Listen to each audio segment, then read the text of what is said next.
Warahmatullahi wabarakatuh. Waalaikumsalam. Waalaikumsalam. Alhamdulillahirabbil alamin arsala rasulahu bil huda wa dinil haq liyudhhirahu 'ala dini kullih wa kafa billahi syahida. Asyhadu an la ilaha illallah wahdahu la syarikalah wa asyhadu anna Muhammadan abduhu wa rasuluhu la nabiyya ba'dah. Allahumma shalli wa sallim wa barik ala Muhammad wa ala alihi wa sahbihi ajmain. Terima kasih Om Irul, terima kasih juga teman-teman semuanya, khususnya pembicara pada malam hari ini, Om Agus Fauzani dan Jeng Titik. Kita akan membahas masalah perubahan paradigma, mindset gitu ya, kira-kira untuk persiapan pensiun jilid 2 setelah Om Hendro dan juga Om Edi memberikan ulasannya, memberikan materinya kepada kita semuanya. Baiklah, untuk menyingkat waktu, mari kita buka lebih dahulu pengajian ini dengan membaca Bismillah bersama-sama. Bismillahirrahmanirrahim. Kemudian saya akan membacakan beberapa ayat Al-Quran. A'udzu billahi minasyaitonir rajim. Bismillahirrahmanirrahim. Ya ayyuhalladzina amanu idza qila lakum tafassahu fil majalisi fafsahu yafsahillahu lakum wa idza qila anshuzu fanshuzu yarfa'illahu alladzina amanu minkum walladzina utul ilma darajat wallahu bima ta'maluna khabir. Bismillahirrahmanirrahim. Ya ayyuhalladzina amanu idza nudiya lis-salati min yaumil jumu'ati fas'au ila dzikrillahi wa dzarul bai'. Dzalikum khairul lakum in kuntum ta'lamun. Fa idza qudiyatis salatu fantashiru fil ardi wabtaghu min fadlillahi wadhkurullaha katsiran la'allakum tuflihun. Shadaqallahul azim. Aku berlindung pada Allah dari godaan syaitan yang terkutuk dengan menyebut asma Allah yang Maha Pengasih, Maha Penyayang. Wahai orang-orang yang beriman, apabila dikatakan kepadamu, berlapang-lapanglah dalam majelis, maka lapangkanlah, niscaya Allah akan memberi kelapangan untukmu. Dan apabila dikatakan berdirilah kamu, maka berdirilah, niscaya Allah akan meninggikan orang-orang yang beriman di antaramu dan orang-orang yang diberi ilmu pengetahuan beberapa derajat. Dan Allah Maha mengetahui apa yang kamu kerjakan. Wahai orang-orang yang beriman, apabila telah diseru untuk melaksanakan sholat pada hari Jumat, maka segeralah kamu mengingat Allah dan tinggalkanlah jual beli. Yang demikian itu lebih baik bagimu jika kamu mengetahui. Apabila sholat telah dilaksanakan, maka bertebaranlah kamu di muka bumi. Carilah karunia Allah dan ingatlah Allah banyak-banyak agar kamu beruntung. Maha benar Allah dengan segala firman-Nya. Tadi saya bacakan Quran Surah Al-Mujadalah ayat 11 dan juga Quran Surah Al-Jumu'ah ayat yang ke-9 dan 10. Kemudian berikutnya kalau kita lihat Om Dok belum hadir, nanti aja berarti belakangan. Monggo saya berikan waktunya untuk Om Irul. Silakan. Ya, matur nuwun Om Jok. Jadi kita melanjutkan diskusi kita tentang persiapan pensiun ya. Jadi PP ini sebenarnya adalah berbagi pengalaman dari teman-teman kita yang sudah sebenarnya mulai merintis usahanya udah lama ya, kayak Om Agus Fauzani udah lama itu. Tapi yang akan kita pelajari atau kita ingin mendapatkan ilmunya itu adalah pengalaman saat berubah mindset ya. Karena Om Agus ini juga dulu adalah karyawan gitu ya, dan bolak-balik pindah pekerjaan sampai akhirnya punya usaha sendiri ya, perusahaan sendiri. Nah, itu yang ingin kita dengarkan dan bagaimana yang harus kita lakukan kalau kita juga mempersiapkan untuk 5 tahun ke depan ini. Ya, saya kira langsung saja saya serahkan ke Om Agus Fauzani ya. Monggo Om, bisa juga sharing kalau ini bisa share screen. Monggo.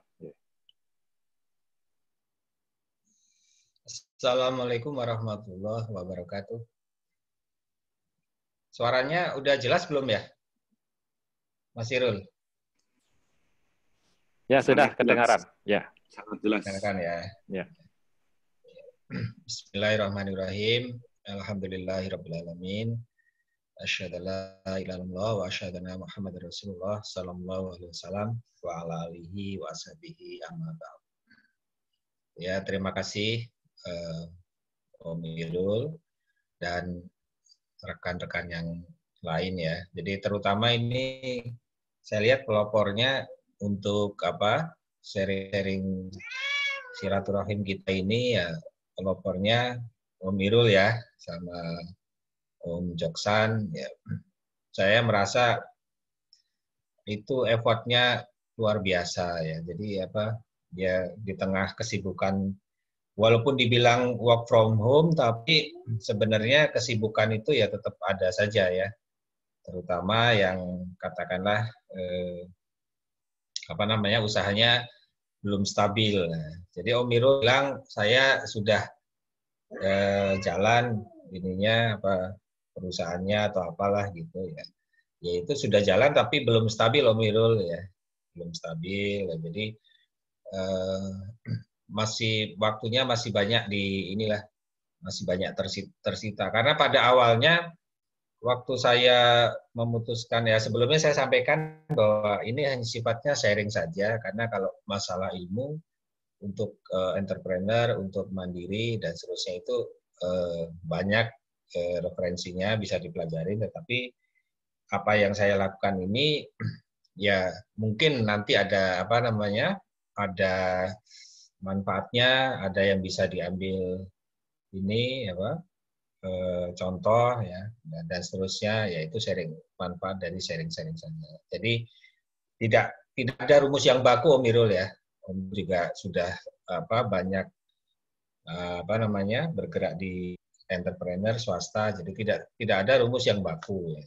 Tidak ada rumus yang baku. Tapi memang pada awalnya, pada waktu saya memutuskan untuk keluar dari pekerjaan, ya pada waktu itu ya sebenarnya kalau dari posisi di manajemen itu ya posisi manajer begitulah, manajer produksi. Saya pernah pegang manajer produksi, pegang manajer IT juga pernah gitu. Tetapi saya merasa bahwa kerja itu kok pertama dari sisi waktu itu monoton ya, berangkat pagi pulang sore ya kan, dan seterusnya.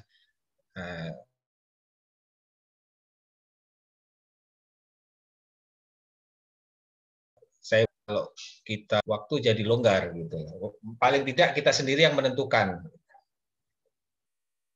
Suaranya masih bisa ini, Om Irul? Ya, masih kedengaran Om. Ya, tadi sempat putus sedikit. Oke. Ya. Nanti ya kalau suaranya kurang jelas mohon disampaikan ya. Ya, ya. Jadi pada awalnya seperti itu yang saya baca, bahwa kalau kita usaha sendiri ya, kita punya bisnis sendiri, itu waktu untuk keluarga itu lebih banyak ya, waktu untuk keluarga lebih banyak, dan paling tidak waktu itu kita sendiri yang menentukan. Nah, ya itu memang betul bahwa setelah saya jalani bisnis itu waktu saya untuk keluarga memang bisa relatif lebih banyak.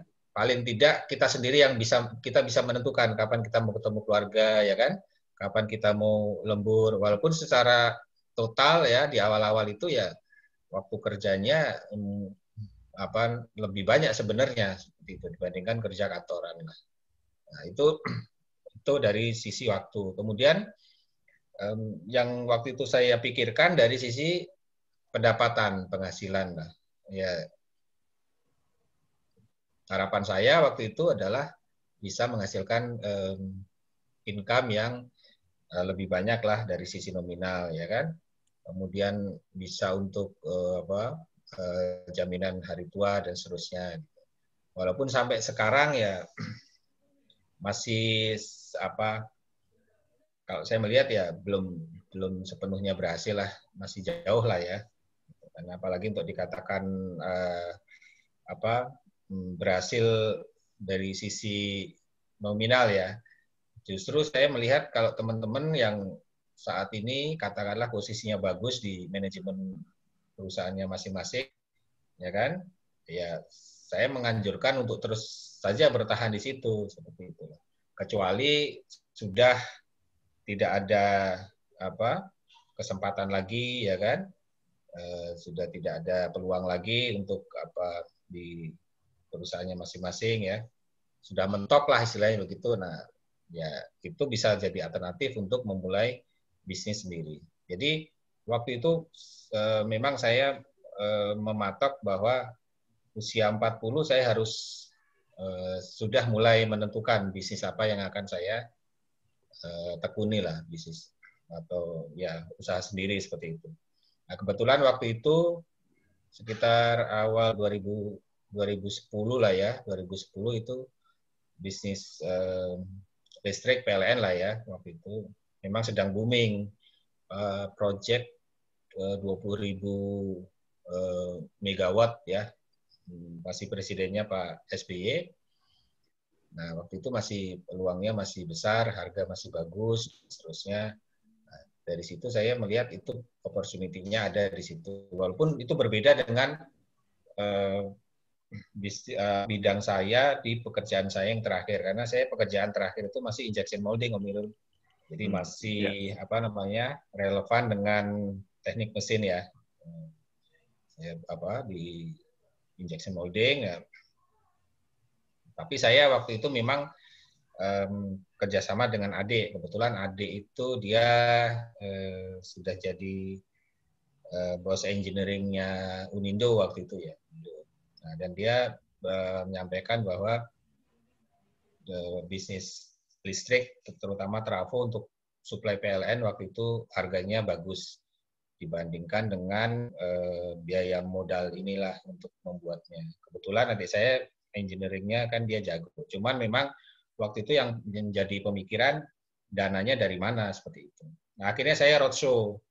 Waktu itu saya bikin business plan begitu. Kemudian saya roadshow presentasi ke awalnya dari rekan-rekan inilah ya, rekan-rekan yang kira-kira punya duit.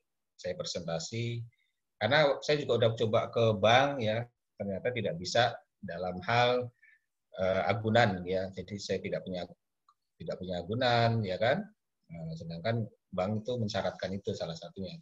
Selain proyeknya, proyek yang kita tawarkan lah ya, seperti itu. Kemudian coba masuk ke syariah, pembiayaan syariah, ternyata ininya sangat tinggi ya kan. Dan kalau syariah namanya apa ya, Amirul ya? Ya bagi hasil atau apalah seperti itu. Itu pun masih mensyaratkan agunan seperti itu. Akhirnya ya saya dekatin perorangan-perorangan lah. Nah, saya melihat ada hal yang menarik gitu, bahwa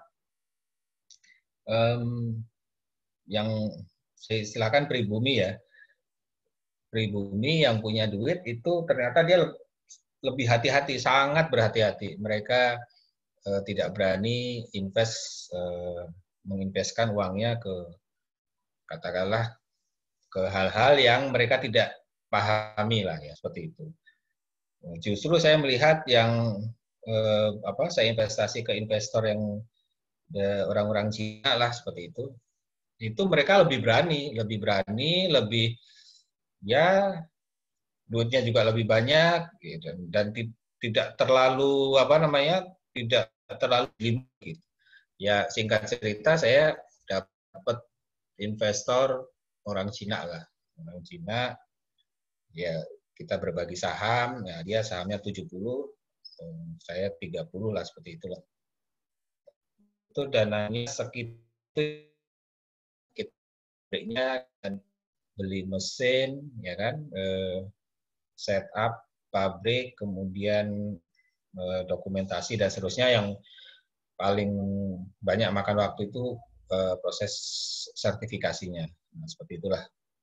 Itu dimulai perizinan dan seterusnya, itu luar biasa waktu itu ya, masih kita ngantri di Pemda dan seterusnya ya. Kalau sekarang ini enak, kalau sekarang ini kita untuk perizinan itu cukup online dan biayanya hampir nggak ada lah, bisa dibilang. Waktu itu saya masih mahal untuk sampai izin industri itu habis 200 jutaan lah untuk izin industri. Nah, seperti itu. Jadi dari sisi pendanaan, jujur saya tidak punya pengalaman pinjam ke bank gitu. Ya karena nggak pernah tembus, pinjam ke bank tuh nggak pernah tembus. Nominal yang saya ajukan waktu itu ke Mandiri Syariah, saya cuma dapat 500 juta waktu itu. Ya karena dengan agunan yang saya punya seperti itu, hanya bisa cair seperti itu. 500 itu pun harus pengembaliannya harus cepat lah seperti itu, karena 500 juta ya bisa kita, waktu itu saya ini nggak jadi apa-apa ya kan. Ya akhirnya kalau dari investor yang dari perorangan ini, kita bisa dapat sampai pabrik jalan ya kan, sampai bisa ikut tender PLN ya, seperti itu. Nah, jadi ya, cuman memang setelah kita bisa ikut tender PLN ya kita bisa berkompetisi dengan pabrikan yang sudah dulu ya, sudah ada dulu ya, kayak Bambang Jaya, Trafindo ya terutama. Nah ini saya baru tahu bahwa ternyata bisnis itu walaupun kita sudah create ya kan, di atas kertas bagus, pada waktu tender mereka tahu ada pabrikan baru, salah satu cara pabrikan lama ini dia menghancurkan harga ya. Jadi harga betul-betul dihancurkan. Waktu itu harga awal katakanlah 93 juta untuk satu jenis trafo yang 250 kVA. Tender sebelumnya 93, pada waktu tender yang berikutnya yang dimana saya ikut, itu harga dibanting sampai di 45 juta, dari 93 dibanting ke 45 juta. Bisa dibayangkan waktu itu investor saya ya ngamuk-ngamuk begitu kan, harganya jatuh separuh harga lebih lah seperti itu. Nah, akhirnya ya kita harus ini lagi, buat produk yang lebih hemat lagi dan seterusnya, tetapi tetap tidak bisa menutup tidak bisa menutup overhead lah ya dan seterusnya. Akhirnya investor suntik dana lagi. Nah setiap dia suntik dana, karena saya nggak bisa ikut nyuntik, akhirnya saham saya dilusi, berkurang seperti itu. Ya mau gimana lagi ya? Karena memang bisa dibilang modalnya modal ini aja kan ya, modal ide saja, jadi nggak modal duit. Sedangkan duit itu pegang peranan penting lah ya, bisa dibilang segalanya lah, hampir segalanya. Jadi setiap dia invest dana ke perusahaan, saham saya dilusi, berkurang. Saya sarankan pinjam ke bank, dia juga nggak mau. Karena kalau pinjam ke bank kan ada kewajiban untuk mengembalikan dan seterusnya, itu jadi padahal pemasukan belum seperti yang diharapkan dan seterusnya. Ya itu salah satu seperti itu. Even sampai sekarang setelah harga dibanting itu nggak pernah naik lagi. Nggak pernah naik harga itu. Bertahan sampai tender kemarin ya masih harganya sama seperti itu. Jadi ya itu begitu Mirul. Jadi apa yang kita bayangkan ya kan, apa yang kita tulis di bisnis plan itu belum tentu sesuai dengan kenyataan lah. Jadi dari sisi saya, makanya waktu Om Mirul bilang coba di-share ini ya, saya pikir apa yang mau di-share nih? Ya kalau kita nge-share nge-share penghasilan, Om Mirul ketawa ya kan. Ya memang tidak kekurangan tidak, tetapi bahwa saya waktu saya resign itu, Om Irul, saya bisa dibilang hampir, padahal saya sudah kerja belasan tahun ya, hampir pesangonnya itu sedikit sekali karena itu memang kemauan saya gitu loh. Even ya katakanlah cuma dibayar beberapa bulan gaji itu pun saya terima. Even dia katakanlah nggak dapat pesangon pun saya tetap keluar karena kebulatan tekad saya itu seperti itu. Jadi ya makanya mungkin yang di-share yang cerita-cerita nggak enak aja ini Om Irul. Ya begitulah. Jadi kalau kita memutuskan ya saya malah khawatir kalau saya cerita lebih detail nanti pada takut keluar nanti, pada takut memulai bisnis. Cuman saya tetap percaya bahwa tugas kita itu ya hanya berusaha, ya kan, hanya berusaha maksimal ya. Masalah kita berhasil, masalah kita sukses dan seterusnya itu sudah ada takdirnya ya Om Irul ya, sudah ada takdirnya, sudah ada garis rezekinya, ya itu saya syukuri saja. Saya syukuri saja. Sekarang ini ya Om Irul, bahkan saya itu karena kalau kita jadi owner itu kita susah menentukan gaji berapa, itu menggaji diri sendiri ya kan. Nah, akhirnya saya malah bantuin kompetitor. Jadi kompetitor bikin trafo untuk prototipe nggak lulus-lulus, saya bantu. Jadi kita profesional aja. Anda mau bikin prototipe yang tipe apa ya kan? Ya tawar-tawaran aja gitu loh. Dan harganya kita dihargai bagus gitu. Nah, dan itu itu yang saya lakukan sekarang. Saya bahkan ada anak perusahaan PLN yang di Medan yang sekarang saya sedang pegang ini, itu saya jadikan pabrik sampai bisa ikut tender juga seperti itu. Jadi kompetitor saya juga seperti itu. Jadi saya bikin pabrik trafo lagi yang di Medan itu sudah berhasil dan ya kita jadi ya kompetitor. Jadi kalau tender gitu ya senyum-senyum aja. Karena beberapa trafonya mirip. Jadi kalau ke Litbang itu udah tahu, dia dibuka trafonya, dia tahu oh ini buatan Pak Agus nih, jadi itu. Kalau jadi mereka sudah inilah ada beberapa kemiripan lah ya. Tapi karena tidak ada larangan, ya nggak ada masalah lah seperti itu. Ya. Jadi kalau untuk dari sisi pendapatan ya alhamdulillah nggak ada masalah, tapi memang tidak bisa dibilang sesuai dengan apa yang dulu jadi ya jadi keinginan kita ya kan, jadi harapan kita gitu. Kemarin kalau rekan-rekan kita kan banyak juga yang sudah sukses di perusahaan masing-masing ya kan, Ceng Wiwin, kemudian Om Kribo ya kan, Om Hamdan dan seterusnya yang ya itu kalau saya bisa bandingkan ya monggo dilanjutkan saja seperti itu. Kecuali yang sudah mentok-mentok ya kan, mentok-mentok atau ini ya monggo kalau mau terjun bisnis usaha sendiri selama jadi kalau saya menilainya itu tiga hal yang utama kalau kita mau create bisnis ya. Yang pertama opportunity-nya harus ada dulu. Ya, opportunity-nya harus ada dulu. Walaupun opportunity itu katakanlah bisa berbeda nanti pada saat kita sudah realisasikan, tetap itu berbeda dengan realnya. Apa yang kita planning itu bisa berbeda dengan realnya. Tetapi opportunity-nya harus ada dulu. Ya. Kesempatannya harus ada dulu. Kemudian yang kedua masalah permodalan. Nah, permodalan yang seperti yang saya sampaikan tadi tidak gampang menembus ke bank. Ya.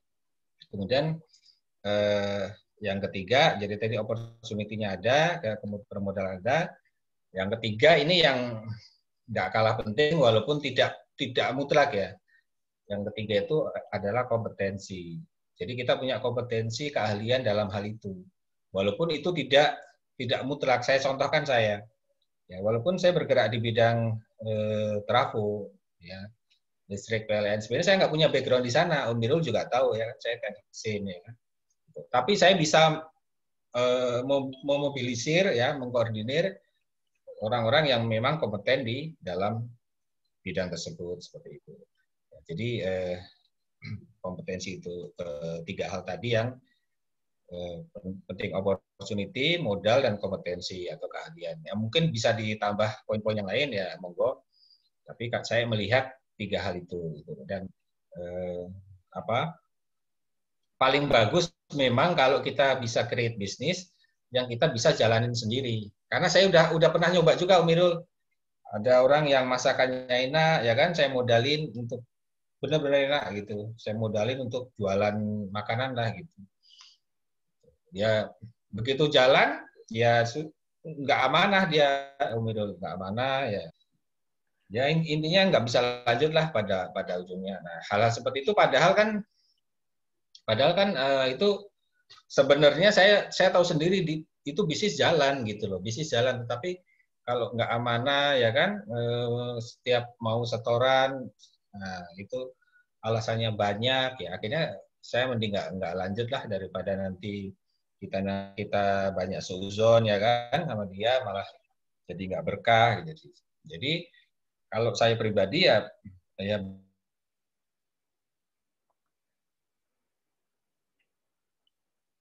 bisnis Pak bisa handle sendiri. Nah, jadi kalau misalkan berhasil ya kita puas ya kan, kalau nggak berhasil ya at least kita nggak bisa nyalain siapa-siapa gitu. Ya itu sementara itu dulu Om Irul, mungkin ada yang perlu Ya. Nanti kita lanjutkan dengan tanya jawab. Masih banget ini ya. Om Agus Wazani. Nah, dilanjutkan dengan Jeng Titik sekarang sharing nih. Ya. Jeng Titik. Monggo. Ya, Jeng Titik monggo silahkan pengalamannya.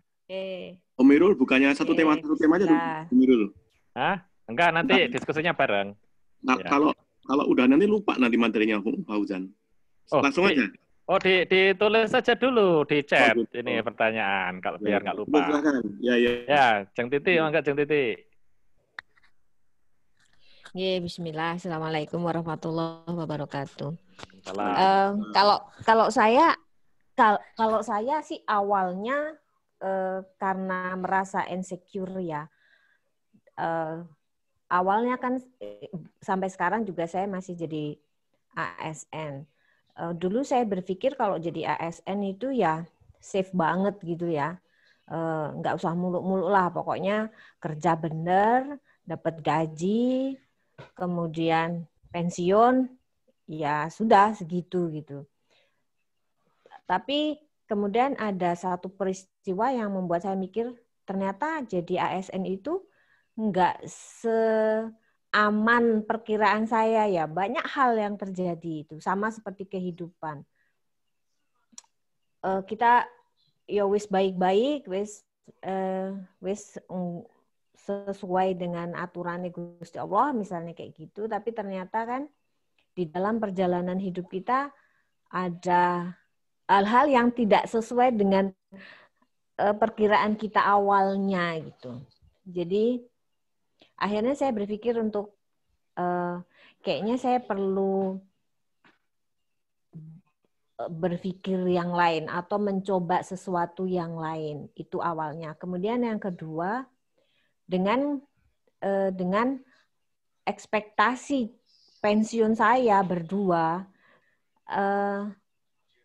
ada hal yang memang harus dipersiapkan lebih gitu. Mungkin saya yakin kalau teman-teman di sini juga tidak mengharap nanti kalau punya anak itu jadi gantungan gitu, juga mungkin tidak seperti itu ya. Banyak hal yang harus dipersiapkan gitu loh. Karena kami juga nggak mau menggantungkan atau ngerepotin orang lain kalau kita sudah sama-sama tua dan nggak bisa bekerja lagi gitu. Nah, itulah yang kemudian saya dan Mas Agung kemudian mencoba untuk mempersiapkan pas hari tua, pas kita sudah pensiun atau sebenarnya umur 50 ya, umur 50 kami sudah mencoba untuk 50 kita pensiun dan kita pulang ke Jogja gitu. Kita mencoba usaha di Jogja. Kenapa? Kalau di Jogja memang karena tanah kelahiran, kemudian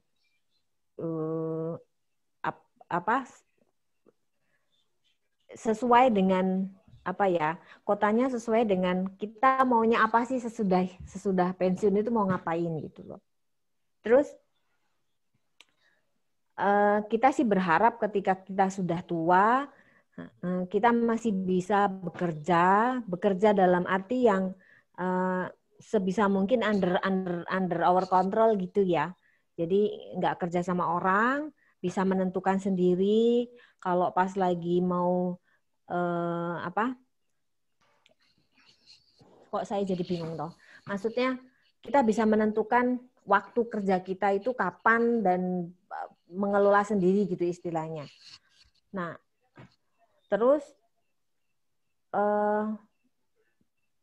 tiba saatnya kita harus memilih kira-kira bisnis apa yang bisa kita lakukan.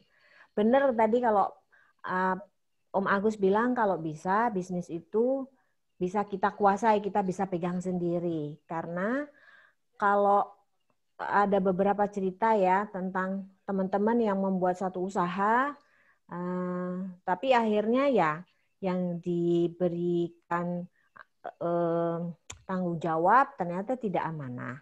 Atau kita berusaha membuat usaha di bidang makanan misalkan. Padahal saya nggak bisa masak misalkan. Nah itu kan mungkin akan agak susah untuk mengelolanya. Nah, saya dan suami sama-sama penyuka kopi, sehingga akhirnya kami berpikir, yuk kita bikin usaha yang ada hubungannya dengan kopi. Nah, kemudian suami mulai mencoba untuk banyak belajar tentang kopi, kursus, ya praktek juga. Akhirnya, ayo kita bikin kafe gitu. Itu awalnya sudah 6 tahun yang lalu, nggih. 6 tahun yang lalu kita mencoba untuk buka kafe. Tapi itu blank sama sekali, nggak ada bayangan. Kafe itu apa yang harus kami persiapkan, menentukan konsumennya seperti apa. Itu sama sekali, kalau tadi Om Agus bilang harus ada peluangnya. Nggak, kita benar-benar yang, pokoknya yang penting jalan gitu loh. Tapi karena kami berdua masih bekerja, jadi kami masih punya penghasilan gitu yang lain. Jadi kita nggak terlalu berharap kafe, kita nggak terlalu berharap pendapatan dari kafe atau dari warung kita. Terus, nah untuk membuka usaha, saya bekerja sama dengan teman gitu loh. Kita coba sharing, kemudian ayo aku mau bikin gini, ayo tak bantu Ti gitu.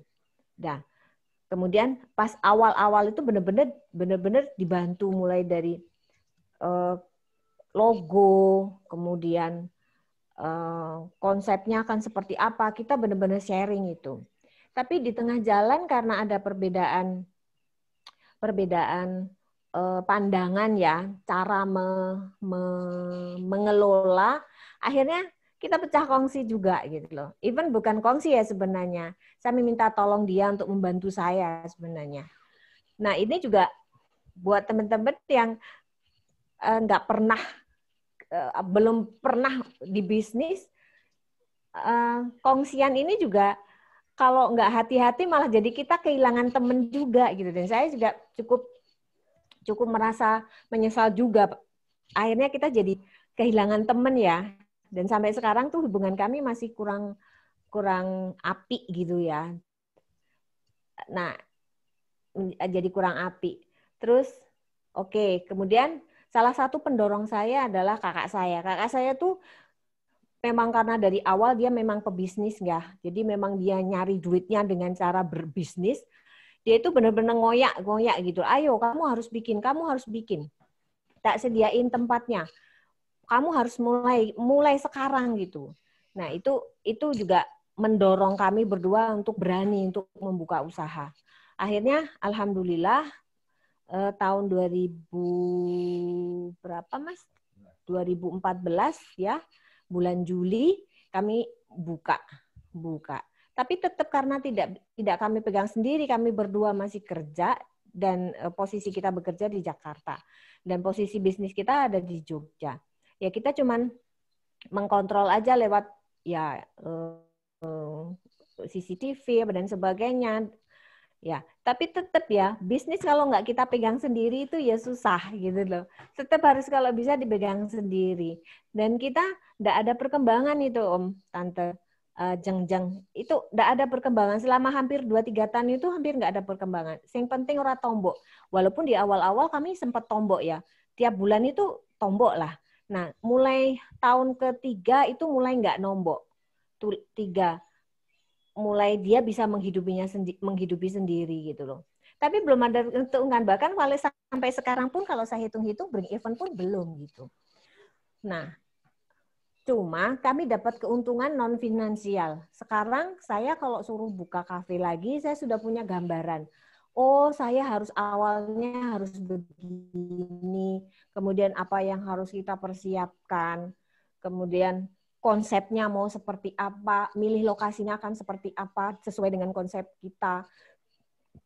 Kira-kira perkiraan ekspektasi profitnya seberapa. Dan sekarang kita sudah mulai paham. Kalau dulu sama sekali nggak ngerti lah gitu loh. Ya, tapi benar juga seperti Kak Om Agus tadi, memulai itu butuh effort yang gede gitu loh. Kalau masalah modal, kami dulu sama-sama bekerja, jadi memang dari awal kami nggak mau pakai bank karena yora cucok yo, menurut saya nggak cucok gitu loh.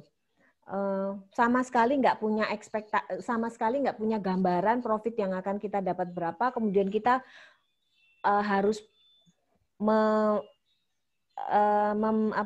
meminjam uang dari bank itu kayaknya menurut saya itu blunder banget. Kecuali nanti kalau mungkin kita mau memperbesar usaha dan kita sudah tahu ya kira-kira keuntungan yang kita dapat, ya oke lah monggo pakai bank. Tapi kalau menurut saya usaha seperti saya mendingan dari kecil dulu deh biar kita paham, tahu, nanti kalau bisa juga pakai duit kita sendiri, baru nantilah ketika sudah punya gambaran, monggo kalau mau pinjam bank. Walaupun tetap saya tidak merekomendasikan ya untuk pinjam bank. Gitu. Apalagi ya yang bisa saya share ya. Kayaknya cuma itu deh, Om. Ceng. Jadi, kira-kira, monggo. Yang apa itu perubahan mental yang paling berat tuh pas saat kapan itu? Itu juga mungkin perubahan mental ya ini sebenarnya balik ya. Satu kejadian dalam hidup saya yang membuat saya memutuskan untuk kayaknya kita harus memulai sesuatu yang lain. Apa ya, saya mungkin bercerita ya agak mungkin kayak seperti Jeng Iwut dulu ya. Saya punya masalah yang saya harus hadapi dan itu membuat saya goyah banget gitu loh. Menjadi PNS menjadi tidak secure lagi buat saya gitu. Saya harus mendapatkan apa Mas jenengi gaji ya atau mendapatkan pendapatan yang lain gitu supaya saya lebih merasa secure. Bukan berarti nggak percaya dengan rezeki Gusti Allah ya. Ini kan bentuk ikhtiar juga nggih. Saya yakin lah kalau rezeki itu sudah ditakar, sudah ditentukan gitu. Tinggal kita ikhtiarnya aja. Nah, ini salah satu ikhtiar saya. Awalnya karena ya nggak secure, Om. Jadi pegawai itu saya nggak secure. Jadi PNS itu saya nggak secure. Makanya saya mencoba untuk membuat satu usaha gitu loh, mengusahakan sesuatu gitu. Terpaksa Om sebenarnya bukan karena perubahan yang mendorong itu karena saya terpaksa Om. Saya terpaksa gitu. Karena saya merasa bahwa Dalam?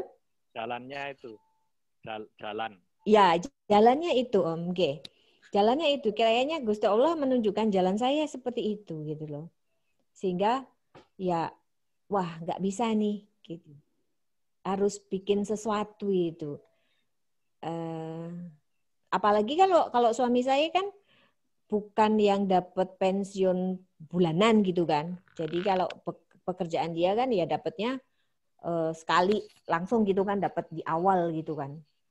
Model pensiunnya dia bukan yang per bulan gitu. Kalau per bulan mungkin ya kita juga nggak mikir kali ya, oh kan sudah dapat pensiun nanti, kalau sudah pensiun kan sekian gitu. Oke kita lah kita kelola lah, ya cukuplah itu segitu gitu.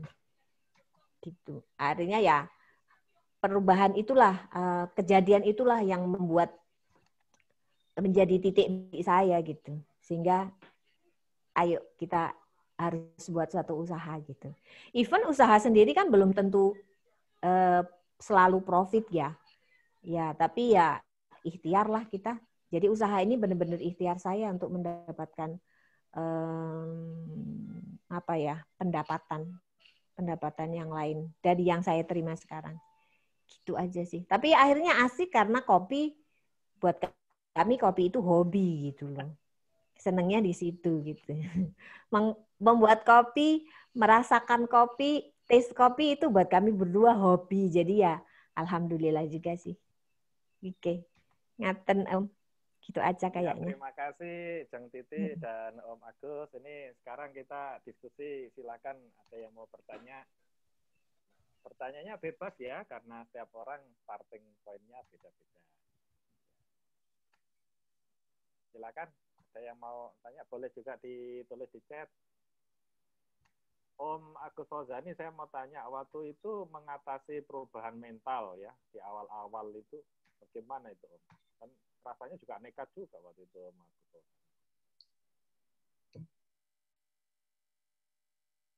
Gimana Om Agus? Pas awal-awal itu. Apa nih? Pas awal-awal waktu itu kan. Ya.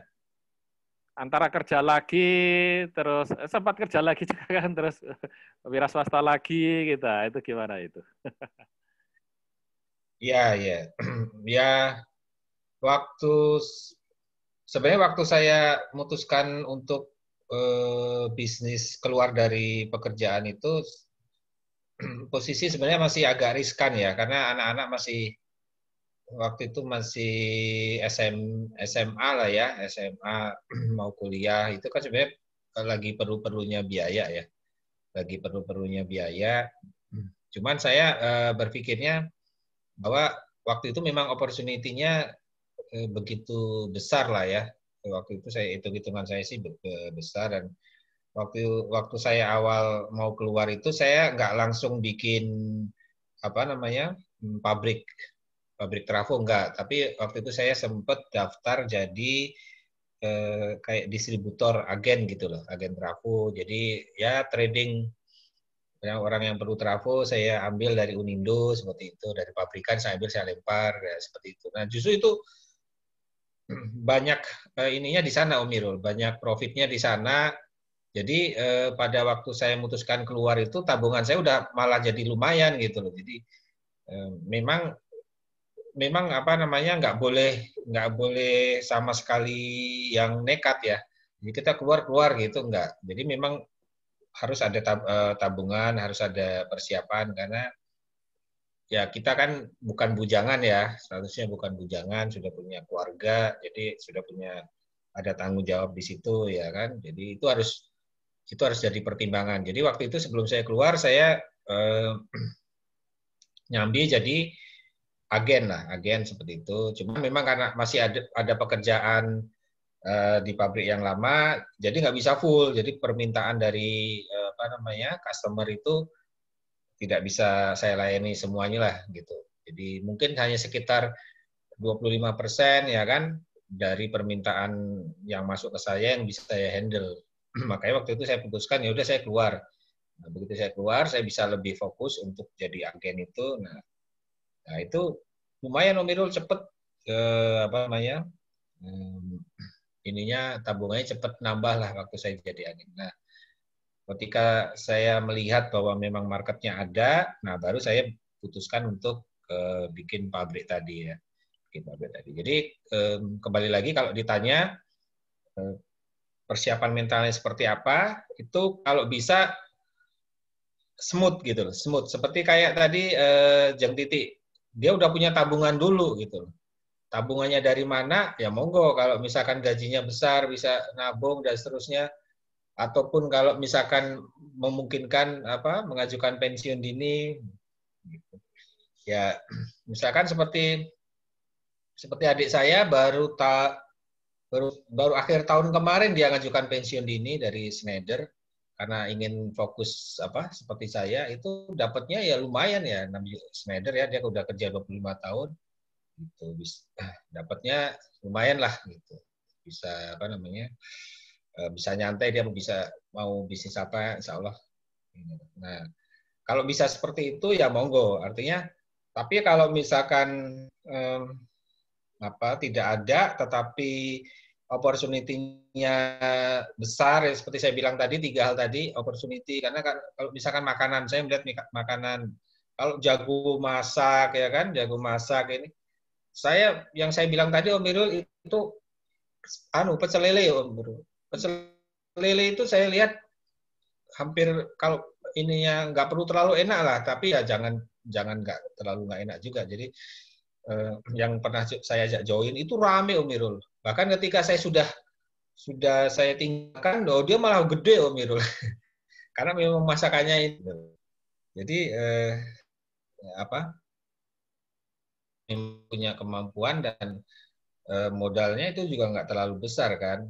Fokus di situ aja, saya udah hitung-hitung itu nggak sedikit loh pecel lele itu. Kemudian dia bisa cabang lagi di mana yang warung-warung tenda seperti itu.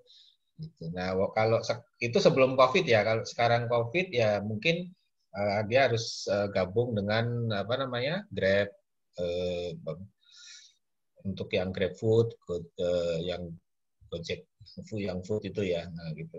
Itu lumayan itu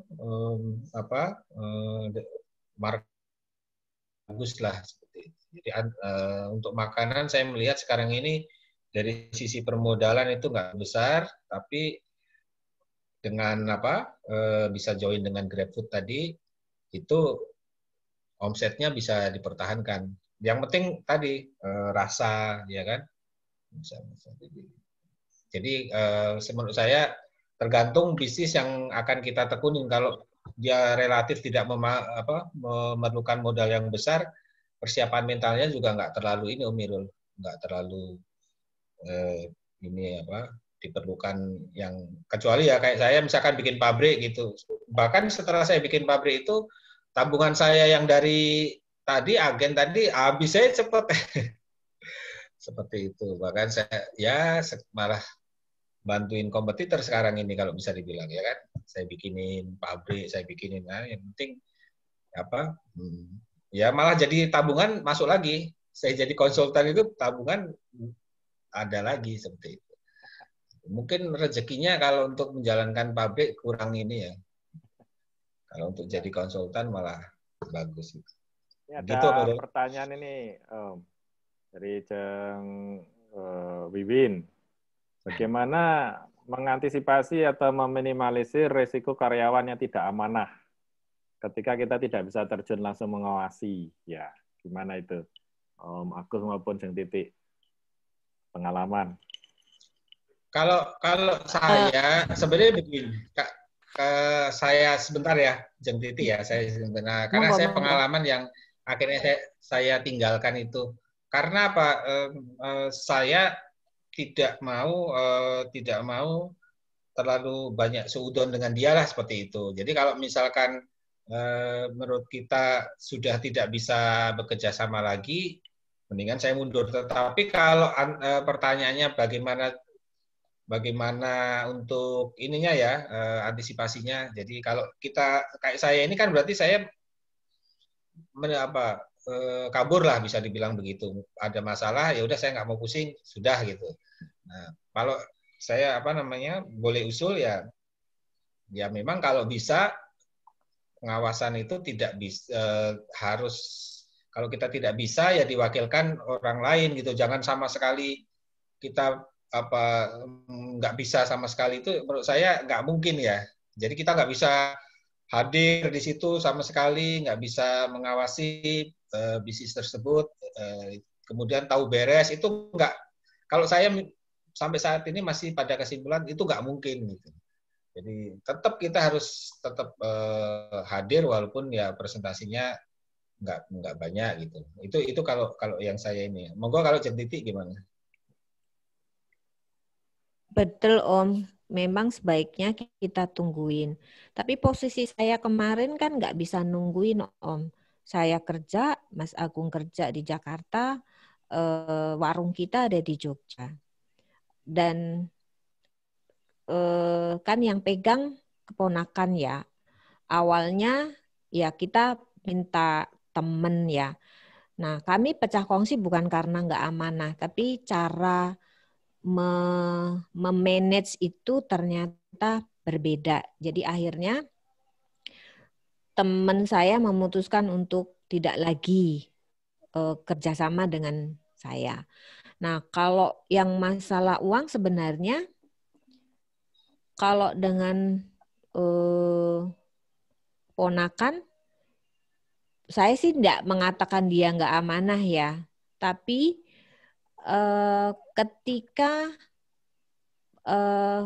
ketika dia masih mahasiswa dengan ketika dia sudah bekerja, mungkin pemikirannya kan sudah beda ya Om. Ketika dia mahasiswa ya dia masih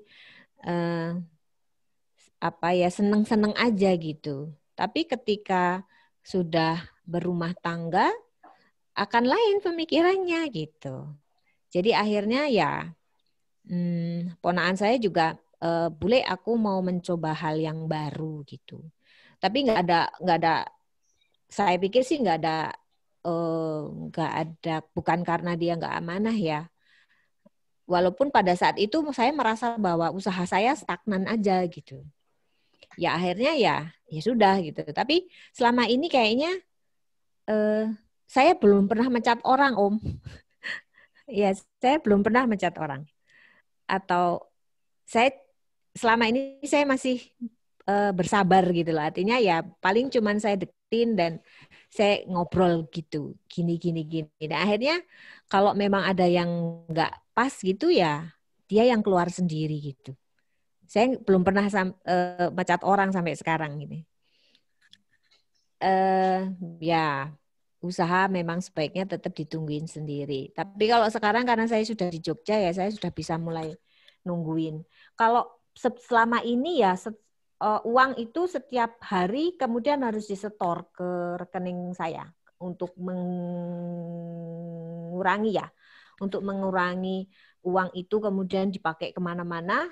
Semua pendapatan hari itu hari berikutnya harus disetor kecuali untuk peti cash ya, untuk berapa ratus ribu untuk keperluan mendadak. Gitu. Kalau untuk yang beli barang-barang yang harus yang banyak gitu, itu saya beli sendiri. Distributornya sudah ada kan, jadi setiap kali stok tinggal berapa itu saya yang beli sendiri. Gitu. Gitu Jang Win. Kalau mencoba untuk mengurangi kemungkinan tidak amanah.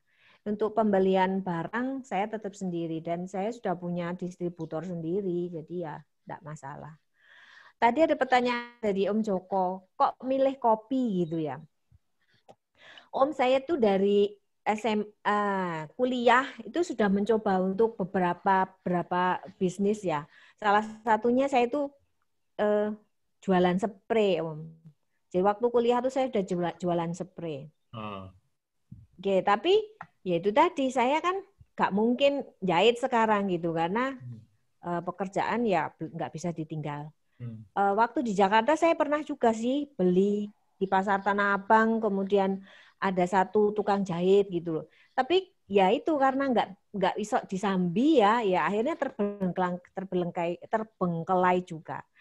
Nah, kenapa saya milih kopi? Karena saya pikir gini, kalaupun tidak menghasilkan profit, saya masih bisa buka tempat, bisa ngundang teman-teman untuk ngobrol, dan itu menyenangkan buat saya gitu loh. Jadi itu hobi ya, karena hobi.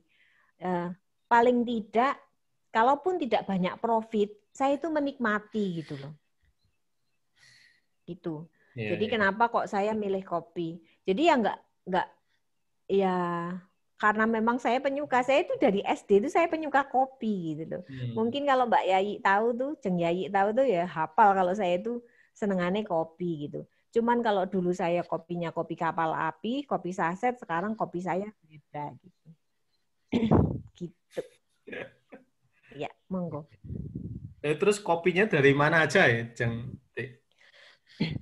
Awal-awal saya Ili ya. Jadi ada salah satu nanti itu ya salah satu Ili gitu. Tapi ketika saya coba jual di Jogja agak cucuk Om. Karena harganya lumayan juga. Jadi akhirnya dan sekarang kan trennya beda ya. Trennya itu kan spesial kopi gitu kan. Jadi kopi dari berbagai macam daerah kemudian di brew dengan manual brewing gitu loh. Tapi kalau untuk espressonya yang sekarang sih kita masih beli ya Om. Bali blending Om, di blend antara Arabica dengan Robusta. Jadi kita beli yang sudah blending, sudah di blend. Kami belum punya spesial sendiri untuk blend kopi blendnya yang untuk espresso. Karena kalau espresso dengan yang manual brewing agak berbeda. Kalau manual brewing dari macam-macam Om, ono Toraja, ono Gayo, ada Bajawa, ada Merapi, yang sekarang kita coba lagi Merapi. Ya, penari Pak Kasno kami pernah juga gitu loh, Pak. Di Merapi kita kan ada yang penjual Pak Kasno itu. Itu lumayan. Temanggung juga iya. Walaupun kalau saya kopi Indonesia yang saya rasakan enak dan nggak bikin saya perutnya masalah itu ya kopinya Pak Kasno, kopi Merapinya Pak Kasno. Iya. Kalau apa kulit bijinya nggak dipakai ya? Enggak Om, boten Om, nggak di jadi nggak. Tapi kalau nggak sekarang saya kayaknya ada yang ikutkan ya kulitnya ya Om, nggak? Ya karena jadi ketika dia karena kulit bijinya itu malah justru yang apa banyak antioksidannya itu untuk anti kanker bagus banget itu kulit buahnya itu. Gitu nggih. Cuman nanti saya bingung roastingnya Om. Roastingnya sekalian sama kulitnya gitu ya. Ya itu kan jenis yang kulitnya ikut dikeringkan kan. Itu apa sih namanya? Teman-teman saya yang penggemar kopi tahu itu. Natural. Natural. Ada juga yang kulitnya itu dikelupas. Ada yang dikelupas, jadi dipisahkan itu dan apa mahal asam. Itu 1 kilo kulit buahnya itu malah mahal itu. Ya. Ini kalau di Temanggung kan dipakai untuk pakan sapi. Jadi sing sehat sapi. Sing sehat sapi. Ya biar lebih fruity katanya kayak gitu tuh ya. Kulitnya pas mentah atau udah kulitnya itu dikupas terus dijemur aja sampai kering. Jadi bijinya masih ada kulitnya itu. Itu salah satu jenis ini aja preparasinya untuk yang natural proses ya Om. Iya. Natural proses, tapi tetap roastingnya tetap enggak Om. Ya tetap di roasting biasa. Tetap kulitnya tetap dilupas. Iya. Yang dimakan luwak ya itu ya.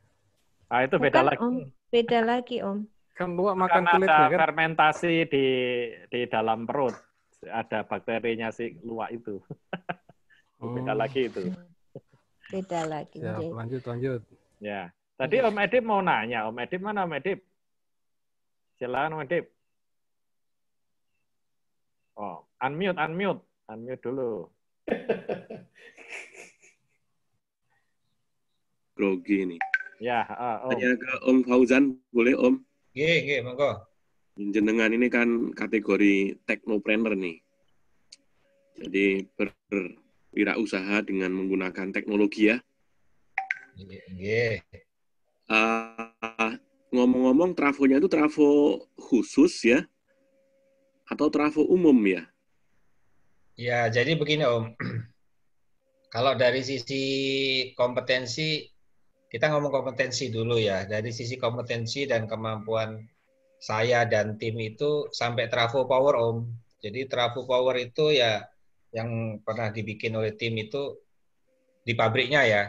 Saya sebutkan adik saya itu 100 MPa yang 150 kV. Jadi itu udah trafo power. Tetapi memang yang sekarang kita fokus itu trafo distribusi sampai medium saja. Ya, distribusi sampai 20 kV itu yang banyak diminta tiap tahun ya oleh PLN. Dan kalau yang medium ya sampai 36 kV seperti itu. Nah, itu yang dari sisi kompetensi itu. Tapi kalau dari sisi pabrikan yang saya bikin ini distribusi. Karena jadi memang bertahap. Jadi distribusi dulu yang 20 kV 400 volt ya kan. Itu kalau PLN itu sampai 630 kVA. Ya seperti itu Om. Ya, Fokus maksud ke saya PLN. ya. Maksud saya berarti kan tadi ada cerita soal kompetitor. Berarti itu termasuk barang umum, artinya memang ya di pasaran dibutuhkan seperti itu ya, dan yang bisa membuat pun banyak gitu ya. Iya, ya, sekarang ya, betul. Pabrik trafo sekarang ada 15 Om. Ya, 15 ya. Itu semacam step up, step down. Ya step down, banyak step down ya, step down ya, atau inverter. Ya. Kalau yang distribusi berarti dia step down ya, yang 220 kV ke 400 volt. Ya. Kalau pengen yang online apa namanya itu jadi AVR nanti. Iya. Automatic voltage regulation. Ya memang beberapa rekan pernah ngubungin kayak Jeng Wiwin atau Om Edi pernah nanya trafo saya tetapi mohon maaf karena memang kapasitasnya fokus ke PLN dulu gitu. Mesin yang tersedia itu yang kita miliki itu terbatas, jadi belum melayani swasta lah, seperti itu. Sebenarnya kalau memang ada idle capacity mesin yang sisa ya bisa diarahkan ke swasta seperti itu. Iya. Dulu saya pernah menghubungi ini Mas Fauzan. Saya waktu itu butuh apa lupa saya. Kalau nggak salah sih dari Gardu. Kalau kawasan industri kan pakai ini Cikarang Listrindo ya, Cilis. Kalau nggak salah, saya butuh step down dari 380 ke 220 waktu itu. Oh, dari Sentrado ya berarti ya? Iya. Ya, Sentrado. Kalau itu berarti dia TR-TR, tegangan rendah ke tegangan rendah ya? Iya. Kalau kita TMTR, kita tegangan menengah ke tegangan rendah. Jadi mesin yang kita pakai itu sudah kita ke sana lah. Dia nggak bisa dipakai untuk bikin yang TR-TR lah, seperti itu. Yo, salut lah bisa mencoba menerapkan ilmu fisikanya itu kan. Dulu teorinya kan itu kan kumparan ini berapa perbandingan. Itu kan ya? Ada logamnya juga itu Om. Ya, betul. Ada logamnya. Ya, makanya saya bilang tadi Om di sini lucunya begitu karena itu apa namanya? Kalau trafo itu sebenarnya teknologinya ya lumayan lah seperti itu. Nah, makanya pada saat ini PLN sudah menerbitkan standar baru D3 SPLN D3 2020. Nah, di situ banyak sekali hal-hal baru yang hanya bisa dihandle oleh pabrikan yang R&D-nya jalan. Kalau pabrikan-pabrikan yang R&D-nya nggak jalan, itu bisa dijamin susah untuk bikin prototipe-nya. Nah, opportunity-nya di situ karena mereka tahu kita bisa, akhirnya ya saya malah bantu kompetitor seperti itu. Tapi ya saya pasang harganya juga lumayan begitu. Jadi untuk satu tipe saya minta harga segini dan mereka nggak ada masalah daripada nggak bisa ikut tender lagi kan. Jadi saya malah bantu kompetitor seperti itu. Ya karena tadi yang saya bilang kalau kita mengandalkan dari hasil perusahaan sendiri itu saya mau minta gaji lebih juga susah Om Irul. Itu ada kaitan dengan positioning perusahaan nggak itu? Kenapa? Positioning perusahaan. Jadi saya fokus di sini atau positioning di sini, perusahaan lain di sini sehingga saya masih bisa bantu dia kolaborasi gitu. Jadi begini ya, kalau saya ngelihat Ya, saya tidak menyalahkan ini mereka ya, tetapi mereka bisa dibilang tuh kalau yang perusahaan-perusahaan besar begitu, mereka sudah mesin-mesin sudah lunas semua, nggak ada depresiasi lagi ya kan, kemudian ya sudah BEP, sudah profit dan seterusnya ya. Jadi mereka kalau melihat perusahaan-perusahaan pada saat tender itu maunya dia banting harga aja. Jadi dia berharap ya, dulu waktu banting harga pertama itu perusahaan trafo masih 10 perusahaan ya. Itu diharapkan dengan harga dibanting itu jadi pada mati sehingga tersisa sedikit sehingga mereka bisa atur harga lagi. Ternyata bukannya pada mati malah lahir lagi yang baru gitu loh. Ya, jadi ya harga nggak pernah bisa membaik lagi Om Irul. Jadi agak susah saat ini untuk positioning seperti itu gitu. Sekarang kalau misalkan PLN kita tawarkan barang yang lebih bagus pun mereka akan nanya harganya seperti apa gitu. Kalau harganya lebih mahal sedikit saja mereka sudah tidak mau, yang mendingan yang standar mereka saja. Jadi padahal benefit yang kita tawarkan itu dengan produk itu worthy sebenarnya dengan harga naik lah gitu. Tapi PLN-nya nggak mau gitu. Apalagi Om Irul tahu sekarang PLN ya tambah lagi sakit ya. Iya. Tambah lagi parah ya. Jadi itu kayaknya menarik juga itu, ya. Om. Jadi beberapa yang saya tahu juga bahwa dalam bisnis plan itu ada satu mitra perusahaan juga ya. Dia itu memang sudah merencanakan bahwa harga itu akan turun separuh sebagai bagian dari strategi bisnisnya. Bukan dia yang menurunkan ya, tapi dia mengantisipasi. Dia perusahaan batu bara sih. Jadi ketika harga batu bara 80, dia harus bisa jual di 40 gitu. Dan ternyata kejadian kan, batu bara turun ke 50, jadi dia masih survive. Nah, saya juga mengalami juga ketika bisnis lagi bagus, harga minyak jatuh. Jadi bisnisnya hilang karena harga minyak jatuh. Mungkin juga itu merembet ke ini ya, ke energi yang lain ya, termasuk ke PLN itu. Jadi memang salah satu yang sulit itu adalah merancang bisnis yang jika harganya terpangkas separuh, itu kita masih survive gitu.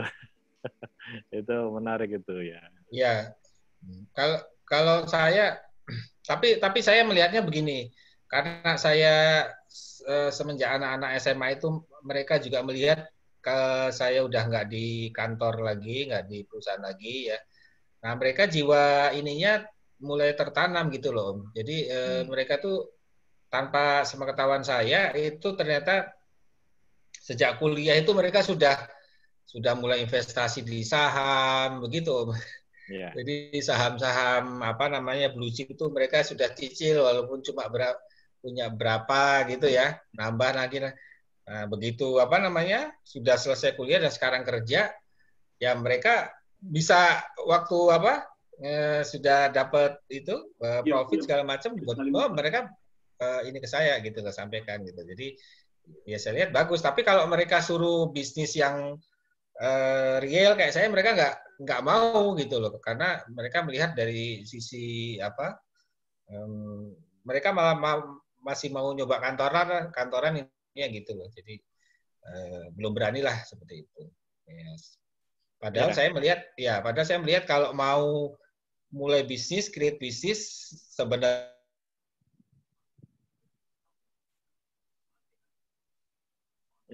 ya bujangan sebenarnya. Iya, itu paling aman risikonya. Ya. Kalau kata siapa itu? Risikonya nggak terlalu ini. Alibaba itu siapa? Jack Ma. Usia 20-an kerja sama orang. Usia 30-an bikin. Nah, kemudian usia 40-an, kalau Anda belum sukses, Anda cari yang lebih muda untuk nebeng gitu. Usia 50-an Anda harusnya ikut aja gitu, invest gitu. Maksudnya ya, betul. Itu ada kaitan dengan risiko dan ini ya. Kegigihannya itu energinya masih ada. Ini ada pertanyaan ini dari Om Didit nih. Jeng Titik, bagaimana mendiferensiasi kafe supaya kafe jenengan itu bisa lebih menarik? Terus bagaimana promosinya? Ini masalah market dan ini ya, diferensiasi dan marketing ya. Oke. apa ya? Saya melakukannya itu by trial dan error. Benar. Jadi memang dari awal saya itu maunya ini idealis kopi. Saya mau kopi yang bagus gitu loh. Saya mau menyajikan untuk penggemar kopi gitu. Awalnya seperti itu, Om. Saya nggak mau kopi-kopi banci gitu loh, yang anak susune itu bukan jadi fokus gitu loh. Terus makanan juga awal-awal menu makanan itu ya menu yang ya yang umum di kafe-kafe gitu. Tapi Om penggemar kopi tenanan itu ya, penggemar kopi tenanan itu sedikit sekali Om. Ya, yang kebanyakan datang di kafe itu ya anak-anak muda yang kepinginnya ya hangout gitu. Minum kopi plus susu, pakai gula gitu nggih. Dan kemudian minum-minuman yang lain kayak smoothie dan sebagainya. Saya nggak bisa idealis lagi, Om. Saya harus banting gitu loh. Harus banting. Saya mulai kemudian memperbanyak menu-menu yang lain, yang lucu-lucu gitu loh, yang ya anak-anak muda banget gitu loh. Yang walaupun sebenarnya saya merasa nggak gue banget gitu. Tapi kayaknya dengan memang itu harus saya ngikuti itu kan, ngikuti ya, selera betul. konsumen. Betul. Nah, itu artinya untuk mendiferensiasi, kayaknya saya masih mengikuti apa maunya konsumen sekarang. Saya belum punya yang, ya pokoknya aku mau jualan yang seperti ini, karena aku suka yang seperti ini. Kayaknya enggak. Jadi masih samalah dengan yang lain gitu loh. Kafe kami cuma bedanya dengan kafe yang lain menurut konsumen kami ya. Kafe kami itu tenang, nggak berisik. Kemudian nggak terlalu ramai, jadi orang itu bisa menikmati di kafe kami itu nyantai gitu loh Om. Nah, ada beberapa kafe yang rame banget gitu, karena memang anak muda banget gitu. Jadi kadang-kadang kalau sudah duduk terus ditungguin sama pelayannya gitu loh. Kalau sudah habis minumnya tuh seperti ditunggu nih. Terus mereka akan nanya, mau pesen apa lagi? Yang kayak gitu. Jadi itu yang merasa seperti diusir secara halus. Nah, beberapa konsumen kami itu merasa nyaman karena tempatnya ya. Tempatnya Ini yang lokasinya aku pernah ke sana itu ya?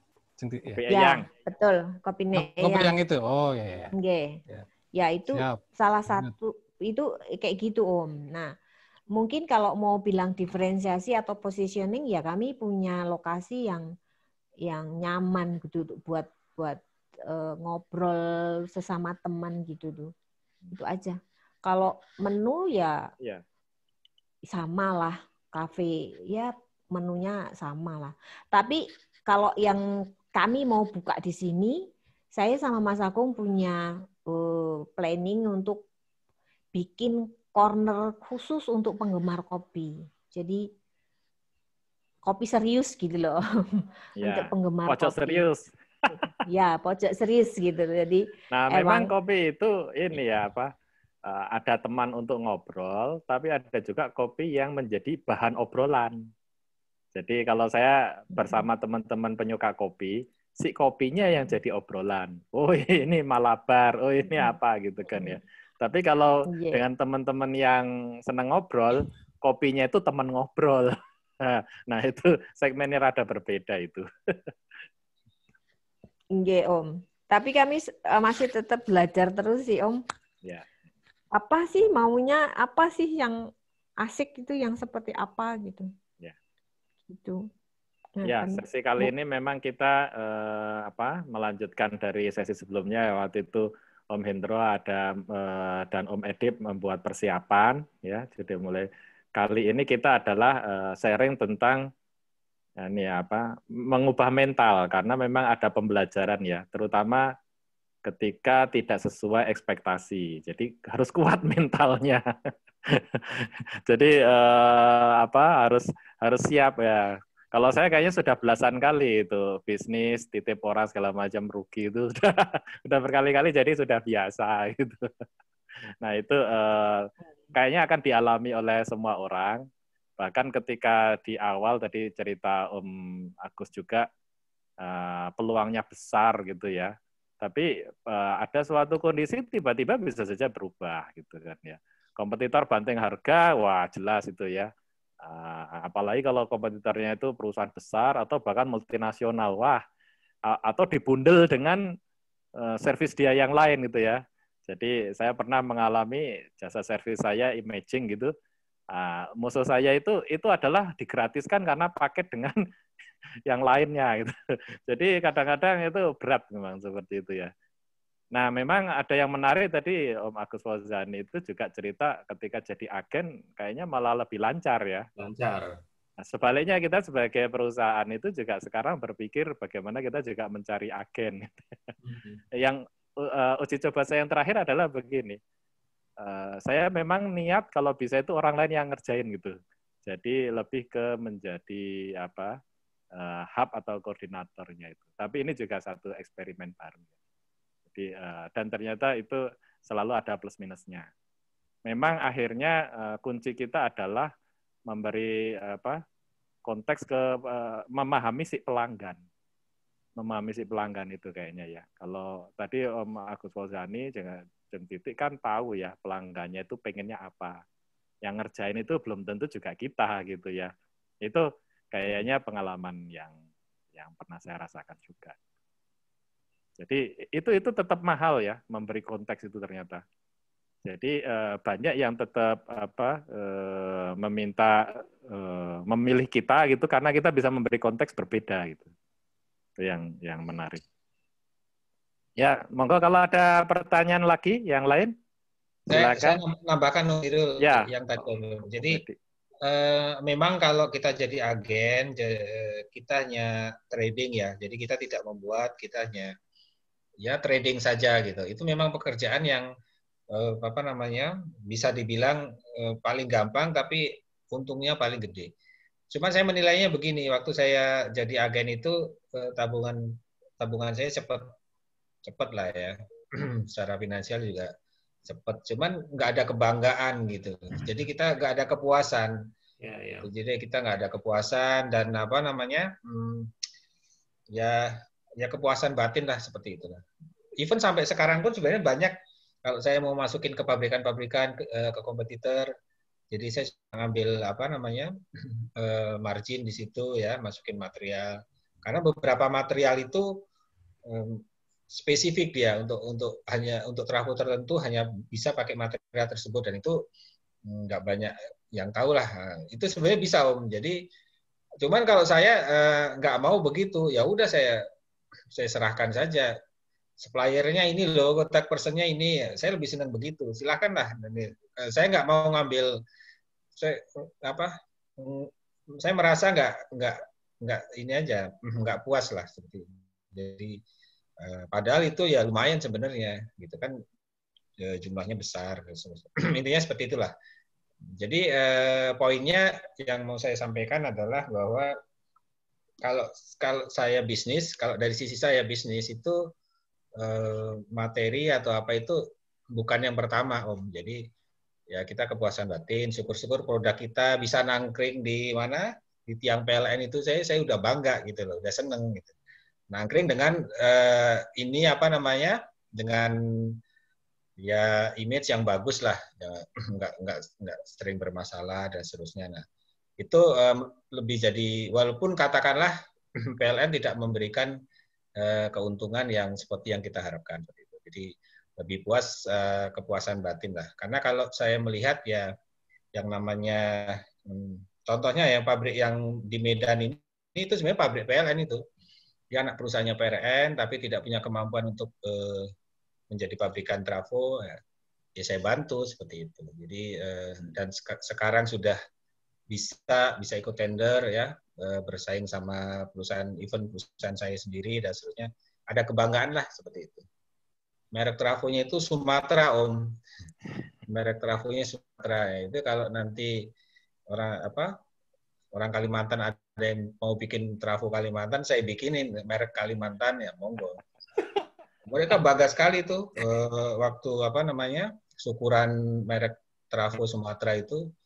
Walaupun masih punya sertifikasi hanya untuk satu tipe saja yang 100 kPa.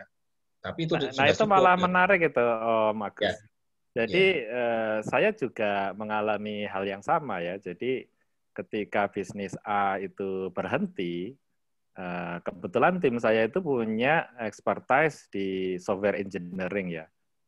Akhirnya proyek-proyek berikutnya itu adalah istilahnya diminta membuat software gitu. Jadi ada satu perusahaan yang menarik juga itu, ARM itu. ARM itu perusahaan Inggris kan untuk mendesain chip. Nah, tapi desain chipnya itu kemudian dipakai oleh Samsung, oleh Huawei, oleh Apple dan yang lain-lain itu. Nah, jadi jangan-jangan memang expertise sesungguhnya positioningnya dari timnya Om Agus Fauzani itu justru di mendesain itu, dan itu mahal dan sulit dikejar karena tiap kali ada perkembangan baru kan ilmu kita selalu lebih depan gitu ya. Itu adalah satu bisnis tersendiri, ini luar biasa itu. Ya, ya. Kalau kopi itu spesialitis ya. Ya. Ya. Jadi kalau sedikit ya. Jadi kalau misalkan orang mau terjun bisnis ya tadi Om, motivasinya, kalau motivasinya hanya untuk materi, saya rasa akan banyak kecewanya nanti. Takutnya begitu. Kalau sudah kalau hanya materi ya sudah kerja level manager ya insya Allah sampai pensiun cukup Om. Ya. Saya dulu terakhir sebelum resign ya posisi manajer yang saya bilang tadi. Cuman ya begitu, pekerjaannya tidak berkembang ya kan, ya begitu saja. Jadi ya membosankan lah intinya seperti itu. Jadi Om Yogi, kalau saya bukan materi lah yang dikejar ya. Om Agus ada fotonya enggak itu trafomu itu sama pabrikmu itu? Soalnya nanti Om Yogi pengen nonton. Saya kirim ke WA lah produknya. Iya itu. Produknya nanti saya kirim ke WA. Iya. Terus ini rencana berikutnya apa ini kalau sudah di level ini? Membuat Om Faizan. Oh, buat saya ya. Kalau saya begini, memang kalau untuk bikin pabrik itu sudah proven lah ya, untuk bikin pabrik dari awal ya dari tanah kosong saya suruh bikin bangunannya pun siap lah seperti itu. Sudah pernah saya lakukan intinya begitu. Nah, tetapi yang jadi masalah kan kalau sudah jadi dan bisa ikut tender PLN, terus katakanlah ya dengan PLN keadaan seperti sekarang ya kan, nah berarti harus pindah ke market swasta. Nah ini market swasta kita sedang develop. Ya, swasta pun ya tidak sekarang ini juga sedang lesu ya kan. Ya, jadi memang saya sendiri tidak bisa ini Om BW. Jadi belum tahu. Saya berharap market swasta itu bisa mengcover kekurangan dari PLN tadi ya sedang redup. Tetapi ya swastanya juga sekarang kan belum bangkit. Jadi memang belum bisa ngomong apa-apa. Tetapi kalau hanya untuk kebutuhan kebutuhan saya sendiri ya keluarga dan seluruh itu nggak pernah jadi masalah Om BW. Cuman ya begitulah tidak. Saya belum kebayang ke depan ini masih wait and see aja gitu. Terus ya, ekspansi gitu, ke bisnis lain belum ya? Ekspansi kemana?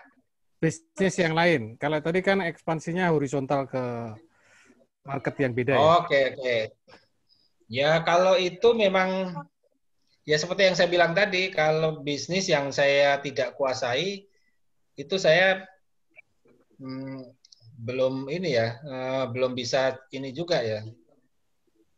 Belum kebayang lah ya. Monggo kalau soalnya kalau misalkan kopi ya kayak Jeng Titi, ya saya pasti saya yang akan menjalankan orang lain ya kan seperti itu. Pasti yang menjalankan orang lain atau bisnis kuliner pasti yang menjalankan orang lain. Jadi belum ada ide Om BW. Harus ada yang passionnya kita di situ ya supaya energinya bisa jangka panjang. Betul. Sekarang malah ya itu aja Om BW. Ya kalau ada punya tabungan ya dipegang aja dulu. Masa seperti sekarang banyak kerja dari rumah kan ya. Kita jangan spend ke yang kita belum pastilah seperti itu. Sekarang mantap aja makan tabungan. Nah, betul. Ngeri, Bo. Betul. Mas, Mas saya mau tanya sebentar itu Iya. apa namanya? Di PLN ini ya, lancar ya cash flow-nya ataupun ininya. Karena saya kalau PLN lagi lesu kan ini Pak, pembayaran itu ya itu. Ngambil sih lancar, bayarnya ini yang susah ini. Suplai ya nih, suplai batu bara itu banyak permintaan, tapi ya aneh-aneh. Speknya aneh, harganya juga aneh, atau titipannya banyak. Saya enggak. Iya, betul.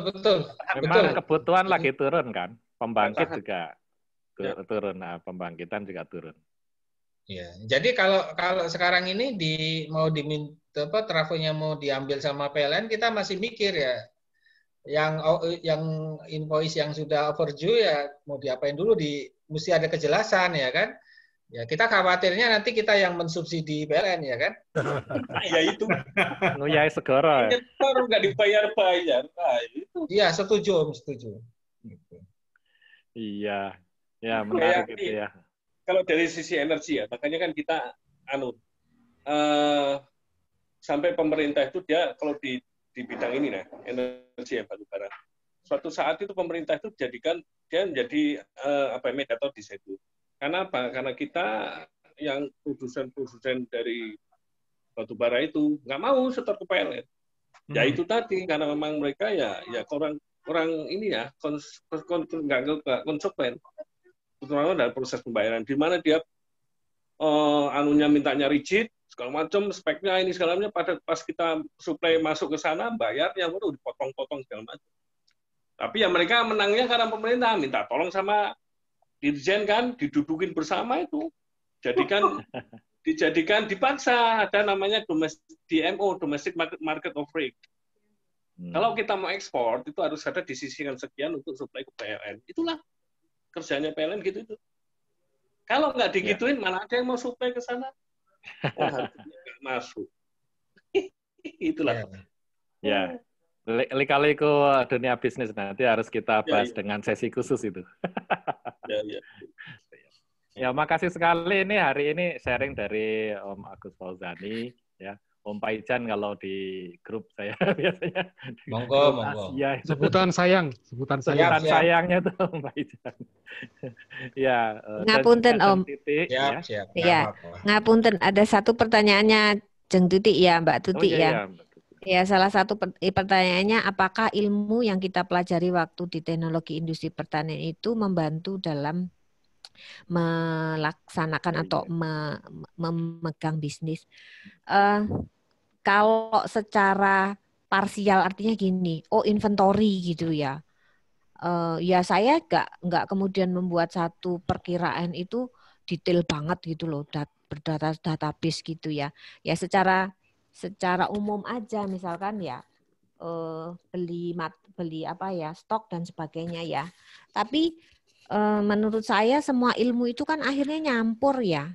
Nyampur antara ilmu marketing, antara ilmu inventory, kemudian penyiapan bahan dan sebagainya itu akhirnya nyampur, dan saya pikir pastilah ada gunanya ketika kita berusaha gitu atau berbisnis makanan. Kalau di industri pertanian ya ilmunya pasti ada lah.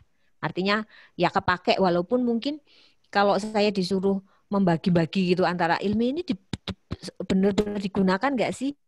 Ya pengetahuan kan itu within ya, dalam kepala kita itu kan jadi masuk ya, memang sudah menjadi bagian dari kita gitu loh. Jadi ya pastilah kalau ilmu itu insya Allah dipakai. Ngaten. Semoga jawaban saya bisa bisa memuaskan Bu dosen. Matur nuwun. Ya, matur nuwun ya, Sintiti. Ini ada banyak komentar nih di chat juga, kata Jeng Hani juga memang melawan pasar ini apa? Melawan pasar memang risiko karena kadang perusahaan besar menurunkan harga gitu ya. Itu kayaknya semua orang yang sebagai new entry harus siap ya, bahwa pemain lama itu seringkali memang berusaha untuk mengurangi persaingan. Jadi kita juga kalau bisa itu punya niche market ya, niche ceruk pasar yang kita memang lebih minimal persaingan di awal sampai kita kuat. Kemudian ini ada pertanyaan, ini brand travelnya Om Agus Fauzan itu apa itu kata Om Didit. Brandnya apa Om? Terus kok bisa bersaing dengan pabrikan besar nanti? Ya, aku harus foto di depan di bawah trafonya kalau bisa. Oh iya. Itu waktu peresmian yang merek Sumatera itu yang meresmikan itu Direktur Operasi PLN untuk area Sumatera, Pak siapa? Itu sampai ya dia bangga lah, dia bilang ini produknya PLN, dia bilang kayak gitu. Ini sudah bukan ini lagi gitu, ini produk PLN. Jadi Direktur operasinya itu komit untuk membantu penjualan itu di area Sumatera ya, seperti itu. Jadi memang salut, PLN ya. Jadi bangga bener dia gitu. Kalau sama Om Agus nih ya. Depok salut, jadi vendornya PLN itu salut ya. Ya, betul. Jempol loro, jempolku nek iso luwes kok loro kan. Papat, jempolmu papat. Jadi gini Om, jadi kalau untuk untuk kepuasan cukup puas. Kepuasan ini loh ya, kepuasan batin ya. Tapi kalau untuk materi mesti nyari sendiri Om. Kalau ngandalin PLN kita nggak bisa ini. Saya waktu dengan investor yang Cina itu dia bilang begini, Gus, walaupun saya Cina sipit, tapi kalau kamu sobek ini darah saya tuh lebih merah putih dari kamu. Dia bilang begitu tuh. Tuh Cina ngomong begitu gitu. Cina ngomong begitu. Makanya kan waktu saya tawarin nanti produknya untuk PLN, dia antusias gitu loh. Gitu seperti itu. Makanya waktu itu saya agak kaget orang Cina bilang lebih merah putih dari kita kan, itu sesuatu gitu loh. Jadi saya nggak boleh kalah lah intinya gitu. Seperti itulah. Jadi kalau dari sisi kepuasan ya, tapi kalau dari sisi materi jangan terlalu di ini gitu. Ya untuk kata cukup gitu sajalah. Tidak bisa terlalu dibanggakan lah. Ya, Om Irul ya. Jadi dengan catatan ya, kalau kita bisnis itu nggak semuanya materi, kita bisa merasa puas lah itu. Nah, itu cukup menurut saya loh ya. Ya seperti Jeng Titik tadi, mungkin BIP saja belum, tapi Jeng Titiknya memang passionnya di situ ya kan, di kopi ya. Jadi ada kepuasan di situ ya. Jadi menurut saya itu sudah satu alasan yang kuat lah untuk berbisnis menurut saya loh ya. Ya, sambil dengan berjalannya waktu kan nanti mulai ada profitnya, bisa self-sustain gitu ya. Ya. Kalau kalau saya begini Om Irul, kalau kita sudah di bisnis dan yang penting kita, contohnya saya sekarang membantu kompetitor, tetapi kompetitor itu jadi malah salut dengan kita gitu loh, salut dengan saya dan tim gitu, dan mereka bahkan siap memberikan kontrak kerja ke saya itu sampai puluhan tahun Om. Dia bilang, jadi dan benar-benar di draftnya udah kalau saya mau udah tanda tangan itu.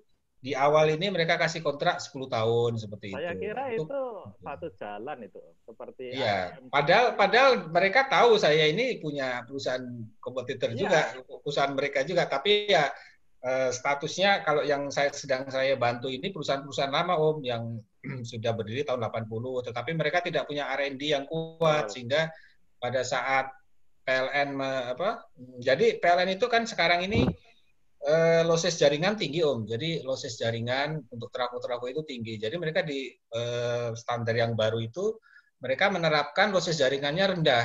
Ya contohnya yang tadinya misalkan 100 kVA itu 210 watt untuk no-load-nya itu 210 watt. Sekarang di angka 145 itu maksimal.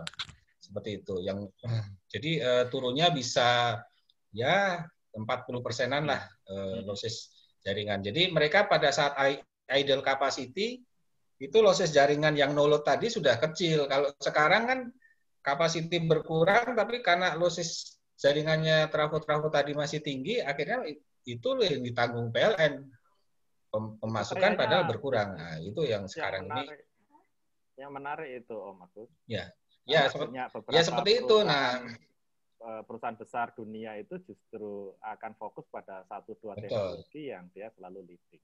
Ya, jadi perusahaan-perusahaan yang sudah lama tapi mereka tim R&D-nya nggak kuat, itu nggak lulus ngajukan type test, padahal untuk tahun depan sudah tendernya pakai ini yang baru gitu loh. Nah, karena mereka berani bayar mahal, ya saya masuk saja walaupun itu kompetitor. Ya seperti itulah Om. Jadi tapi saya melihat mereka bisnis mereka betul. Jadi bahkan mereka seakan-akan mempercayakan perusahaannya kepada tim kita seperti itu. Jadi kayak seperti kita even sampai menentukan pembelian mesin-mesin mereka yang baru, hiring karyawan-karyawan mereka yang baru dan seterusnya itu mereka serahkan kepada kita. Saya sih begini aja, saya mikirnya begini, kalau kita kan nggak mungkin transfer knowledge itu nggak mungkin semuanya kita sharing lah, kita bagi nggak gitu. Saya kira itu satu peluang yang menarik ya. Jadi memang kita tidak perlu menjadi pembuat benda utuhnya, tapi ada satu teknologi dan satu bisnis yang sekarang disebut dengan desain biro ya, desain ya. Itu juga peluangnya besar ya, sampai jadi perusahaan besar kalau di industri teknologi tinggi itu. Hanya dari sisi desainnya saja. Ya, terakhir ini kan Huawei itu dilarang untuk menggunakan chip ARM. Itu padahal chip ARM itu kan desain Inggris ya. Nah, hanya desainnya saja itu tidak mudah untuk dicontek gitu, sehingga jadi masalah yang besar. Nah, saya kira itu satu peluang yang bagus itu. Ya, itu Om Irul, itu salah satu salah satu alasan saya waktu mau membantu kompetitor itu seperti itu, bahwa ada perusahaan-perusahaan yang tadinya dia subkon, ya kan, subkon membuat komponen seperti itu, tetapi dia bisa menjadi lebih besar dibandingkan customer-nya gitu loh. Itu ada kan namanya apa ya, saya lupa. Foxconn ya? Foxconn atau apa ya? Ya, Foxconn. Saya lupa. Foxconn Nah, itu Apple. dia kan membuat komponen iPhone. Ya, membuat komponen.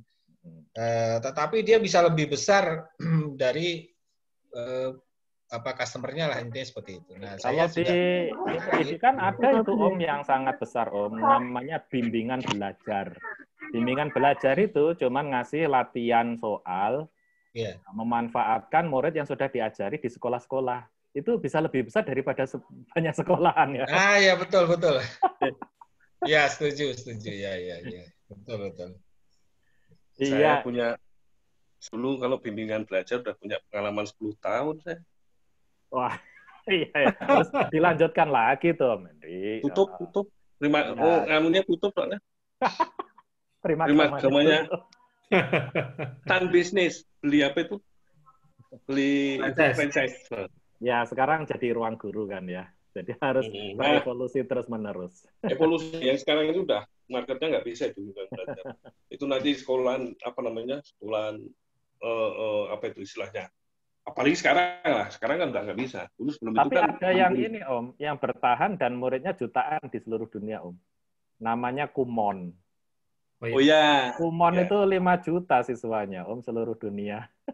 Ya, yang diajarkan kan spesifik itu. Latihan soal itu. Ya, diajarkan spesifik itu. Itu maksudnya ownernya mesti itu 100% harus gerak itu ownernya. Adik kelas kita ada kok. Si itu Nurul. Oh, gitu. Anak 90. Ya, betul. Itu artinya bisa spesifik, tapi kalau dia itu leading gitu ya tetap jadi besar ya. Jadi kadang harus berpikirnya seperti itu. Iya. Mungkin nanti Jeng Titi juga punya kopi yang sangat spesial gitu dan memasok kemana-mana gitu kan ya. Jadi gedenya itu dari kopi spesial bukan di kafenya Eyang tapi memasok kemana-mana gitu. Ya. Kalau terkait dengan COVID nih Om, terkait dengan COVID, itu ada temen adik ya, temen adik itu anak itu juga anak elektro juga. Nah itu dia fokus di herbal. Nah sekarang dia bisa jual paket herbal itu satu paketnya berapa juta gitu, tapi itu sudah proven menyembuhkan pasien COVID begitu. Kemarin saya dikasih kemarin saya ngobrol. Ya itu maksud saya kalau bertanding itu kan dengan arak Bali juga, ya. Gitu. Bertanding dengan arak Bali. Ya nanti kalau ada yang mau serius, saya bisa iniin gitu. Itu sudah proven dia ya harga satu paket. Karena saya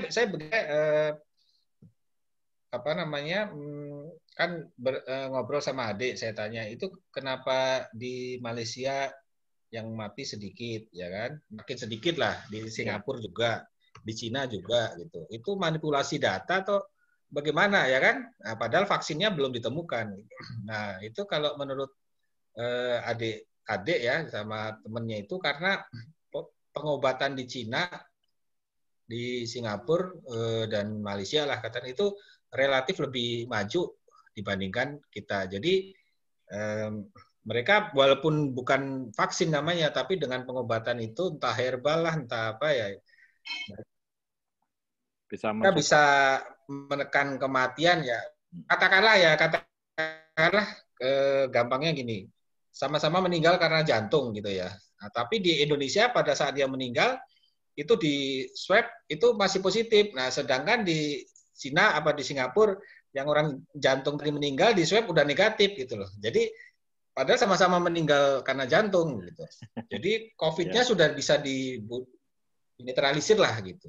Kalau kayak Indonesia mau meninggalnya karena jantung, meninggal karena diabetes atau penyakit yang lain, tapi pada saat meninggal itu hasil swab-nya masih positif, ya dia akan dideklar sebagai meninggal karena COVID gitu. Nah, ini yang menurut adik loh ya, menurut adik itu yang membuat angka kematian di negara-negara tadi karena COVID itu turun drastis seperti itu. Nah, itu kan peluang juga kalau bisa menjual paket-paket herbal seperti tadi ya kan? Iya, ini sudah hampir 9:30 ini. Nah, mungkin kita sampai di sini dulu. Nanti akan kita lanjut lagi dengan PP yang ketiga. Selalu dengan sharing, insya Allah ada manfaatnya. Saya kembalikan dulu ke Om Jok. Om Jok, silakan Om Jok. Matur nuwun Om Irul, matur nuwun Om Agus Fauzani dan juga Jeng Titik yang sudah sharing ke kita dengan tema persiapan pensiun yang kedua ini. Ini saya lihat Om Jok malah pamit ini. Mungkin terlalu capek deh. Ya sudah, langsung ditutup aja kalau gitu Om Jok. Baik, kalau begitu terforsir. Ya. Kita akhiri pengajian kita ini dengan baca Alhamdulillah bersama-sama. Alhamdulillah. Alhamdulillah. Semuanya. Matur nuwun semua. Pamit nggih. Assalamualaikum warahmatullahi wabarakatuh.